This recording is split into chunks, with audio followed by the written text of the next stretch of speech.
All right, before we talk about the genomes individually, I want to tell you what is and what is not encoded in a virus genome, because they're very different from ours, of course. They're much smaller, and so they don't have the luxuries of encoding all the proteins that we do. These kinds of things are encoded. Proteins that you need to replicate the genome, of course, to assemble a particle, to package the genome in the particle, to time the replication cycle. You know, we make proteins that regulate transcription. Viruses do the same thing. Modulation of host defenses. This is a pretty recent discovery in virology. Viruses make proteins that overcome host defenses. If they didn't do this, they wouldn't exist. Every virus that we know of encodes at least one protein that antagonizes immune responses. It have to, because immune responses are so good. And finally, they encode proteins that allow the viruses to spread to other cells or spread through the air, through an aerosol, for example. Okay, what's not encoded in a genome? Lots of things are not encoded. No genes encoding the complete protein synthesis machinery. When I started teaching this course, say 4 years ago, that used to say no part of the protein synthesis machinery. And then we discovered viruses, which encode amino-acyl tRNA synthetases and other initiation proteins. So now the mimes don't have the whole thing. They don't have ribosomes and tRNAs and all the proteins you need, but they have a part of it. No virus can do the whole thing. That's why they're translational parasites. They can't make energy on their own. They can't respire. They can't do respiration. They can't make membranes. They have to get all of that from the cell. They don't have telomeres or centromeres either. They have some things that look like them, but not really what is in our cells. Now, you could argue that we just haven't discovered them yet in viruses, and that's fair because most of the viruses out there we don't know of. They remain to be really studied. But I would argue that once, as I said before, once you find a complete protein synthesis machinery encoded in a virus genome, it's getting pretty close to a cell, although maybe it still can't make energy and make membranes. But it would be really interesting to find those. Because, you know, one of the ideas for the evolution of viruses is that they came from cells. They left cells with a package of genes. So the question is, what genes did they initially have? And maybe there are some old viruses around that still have the original sets of genes that could inform us. And then they decided they didn't need to carry a protein synthesis machinery, for example. All right, so let's first talk about our DNA genomes. So we have DNA, viruses replicate in us, and so for the most part, the way viral DNA replication happens for these DNA viruses, it emulates the host. But most DNA genomes are not like cell chromosomes, as I've just told you. They are not chromosomes. There are some people who want to call them chromosomes, but they're not. They don't have the histones associated with them. They're not all coiled up in that way, although some of them look a bit like the coiled status of our DNA, but they're not the same. They don't have telomeres and so on. But these viral DNA genomes are different because they've evolved ways to do things, to replicate their genomes and segregate them and so forth that differ from ours. And that's to be expected once you separate them from the host cell. So here are the viruses with double-stranded DNA genomes that we'll mainly talk about in this course. And as we go through the stages of replication, we'll make reference to these. As we talk about disease, we will also make reference to these as well. So these are all viruses that infect mammals. Lots of other viruses with these genomes that infect plants and bacteria and all sorts of other forms of life, but we're not going to be talking about them because they're not studied very much, so we don't know a lot about them. Adenoviruses, this you'll recognize, it looks like a satellite. It has a very interesting virion with these projections. We'll talk about that. Hepatitis B virus. Now, these are all family names here. Remember, adenoviridae means it's a family, so it's always capitalized and italicized. And one member of adenoviridae is adenovirus.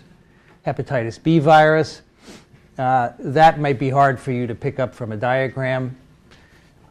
Herpes viruses, these big guys, really quite large viruses with a lot of seemingly junk between the membrane and the capsid. We'll talk a lot about those. And then two rather small viruses, papillomaviruses. These are the viruses that cause warts. And polyomaviruses, which can infect many different animals, including us. And most of the ones that infect us don't seem to cause anything, although there are some exceptions. They're rather small with no membranes, as you'll see. And finally, the pox viruses, which are quite large and complicated. And there are bigger viruses than this. As we said, the Mimi viruses are bigger, but we're not going to talk much about them because we don't know much about them. Now, the genomes of these viruses have different configurations, and they come in different sizes, and that has implications. So let's first look at the information flow. So a virus with a double-stranded DNA genome. Remember, if you do the Baltimore scheme approach, you put mRNA here, and then you ask, how do we get to mRNA? Well, if you're double-stranded DNA, it's easy, because DNA-dependent RNA polymerase, Pol2, say, in your cell, can copy a double-stranded DNA template and make RNA. That's what it does for a living. So you can go right to mRNA from double-stranded DNA. That is very easy. So in these viruses, when they get into the cell, they make mRNA. So to do that, they have to go into the nucleus for the most part.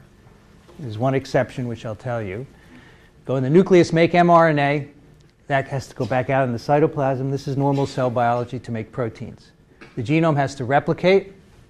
So it goes from double-stranded to double-stranded DNA. We will talk about the mechanisms involved with that. And then eventually the DNA, the newly made DNA and the proteins make new particles. All right? So there are a couple of key things here, knowing that you can make mRNA right from a double-stranded DNA genome, and where this has to happen. So in the cell, our mRNAs are made in the nucleus by Pol2, and most viruses will use that if they don't encode a Pol2. So most viruses will have to go into the nucleus. Now, on the left are two of the smaller DNA virus genomes, viruses with double-stranded DNAs again. These are the polyoma viruses and the papillomas, 5 kilobases and 8 kilobases, 5,000 and 8,000 bases long. And these happen to be double-stranded circles of DNA. Right? So they're covalently closed, they're twisted, they're supercoiled, and all of that. They're rather small, they don't encode a lot of proteins, and these are typically copied by host DNA polymerase because they don't have enough room to encode DNA polymerase and all the proteins that you need, so they use host enzymes. They do encode at least one protein that modifies the DNA machinery in some way. That will be a theme. But these smaller viruses use the host DNA replication machinery. They also use the host transcriptional machinery. They use Pol2 to make mRNA. So these genomes have to go in the nucleus to make RNA and to replicate. On the right are genomes that are bigger, and these genomes, therefore, can encode their own DNA polymerase. The adenovirus genome, for example, between 36 and 48,000 bases long. It's a single strand of double-stranded DNA. It is unusual because it has a protein linked to the 5' ends, so that's one of these funny modifications that I talked about. And we'll talk later about what that's for. Herpes viruses genomes are bigger. They range between 120,000 and 220,000 base pairs. Now, I don't want you to know how big these genomes are. I just want you to know that big genomes encode DNA polymerase and small ones do not. That's the concept that is important. And finally, the pox virus genomes between 130 and 375 kilobase pairs. Now, the herpes genomes are simply double-stranded linear molecules, nothing unusual there. They have some interesting repeated sequences that we'll talk about later. The pox virus genome is also double-stranded linear, but the ends are covalently linked. I mentioned this earlier. Okay, so both ends, the 5' and 3' ends at each end are covalently joined. So if you denatured this molecule, it would just make a single-strand circle. Now, these viruses can encode their own DNA polymerases. They also encode a lot of other enzymes as well. The one virus in this group that doesn't need to get into the nucleus to replicate is the pox virus. It's the biggest. And the Mimi viruses also turn out not to need to get into the nucleus. So they have the biggest genomes. They encode all the DNA replication machinery. They encode an RNA polymerase and all the factors you need for that. And they set up their replication sites in the cytoplasm. They don't care about the nucleus whatsoever. So that's the advantage of having a big genome. So these may be very old viruses, the earliest descendants from cells where they still had a lot of genes derived from the host cell. All right, let's turn to the gapped double-stranded DNA genomes. These are the hepatitis B viruses. When these were discovered, they were just thought to be completely weird because look at this configuration. You have a double-stranded circular DNA molecule. There's a gap, so it's not completely double-stranded, so you can see the gap here. and there's a little piece of RNA attached to one of the strands. That's the green bit here. And then there's also a protein. So this has lots of weird modifications. All of these make sense in terms of the way the virus genome replicates. So we will talk about that later. So you'll understand completely why there's a protein on here, why it's gapped, why there's a piece of RNA. By the way, most of these figures I'm showing you have a color convention. So mRNA plus stranded RNA is this Kelly green, light green, if you will. DNA, the plus strand is this darker blue, and the minus strand is the light blue. So you can see here, this is the negative strand of DNA, the light blue color. This is the plus strand of DNA in the Hep B genome. And this is a piece of plus strand RNA, because it's the right color green. All right, so this genome, when it gets into the cell, can't be copied to make RNA. No Pol2 in a cell can copy this, because it has a gap, and it has a protein, and it has RNA. There's just no way that Pol2 can do anything to it. And I mean, one way of looking at this is that in terms of mRNA synthesis, the only substrate is really a double-stranded DNA. So any kind of genome you see, if it's not double-stranded DNA, the first thing that has to be done when it gets into the cell is it has to be made into a double-stranded DNA molecule. So these weird Hep B genomes get repaired. They become completely double-stranded. The RNA is taken off, protein is taken off, and then they can make mRNA. Now this virus is unusual because it also it does this strange business of making another RNA from the double-stranded DNA. It's actually the same enzyme that makes both RNAs, but this pool of mRNAs, it converts to DNA, first single and then double-stranded, and that's what it packages in the genome. So the genome has DNA in it, and it gets that not by replicating the DNA, but by making an RNA and then making a DNA copy of it. I can't tell you why it does this. We have no idea. It just worked at some time, and it still works. All right, so that's the information flow for hepatitis B virus.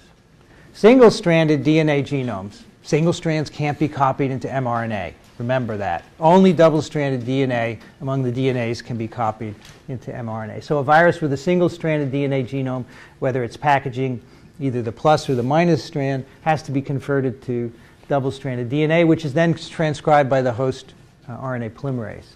And then you make proteins. This genome replicates, and it makes single strands as it replicates. And as I said earlier, these viruses tend to package one or the other, a mixture of both. We don't know why. It's not exclusively plus or minus. It's a mixture. There are two different genome configurations for these viruses. Single-stranded DNA genomes, circoviruses, 1.7 to 2.2 kb, very small genomes, only encoding a few proteins, one or two proteins. Really amazing that these viruses can replicate. Single-stranded circular DNA genome. An example of a circovirus is TT virus. And this is a virus that has infected 90% of you. If I took your blood, 90% of you would have antibodies to this virus. You have no idea what it does, if anything. Probably doesn't cause any disease. Maybe it helps us. We don't know. There are many related forms that infect other animals as well. And there's some pathogenic. There's some serious diseases of chickens that are caused by circoviruses. The other genome configuration is shown by the parvoviridae. These have linear DNA, single-stranded linear DNA genomes. The ends are base paired to form these panhandle structures. And these have a role in genome replication, as you'll see. An example of a parvovirus is B19 parvo. It causes fifth disease, is a childhood rash disease after measles and mumps and rubella and chicken pox, mumps, rubella 4, and that's the fifth disease that you get as a child. If you have a dog, you have to immunize them against canine parvoviruses, otherwise you could lose them.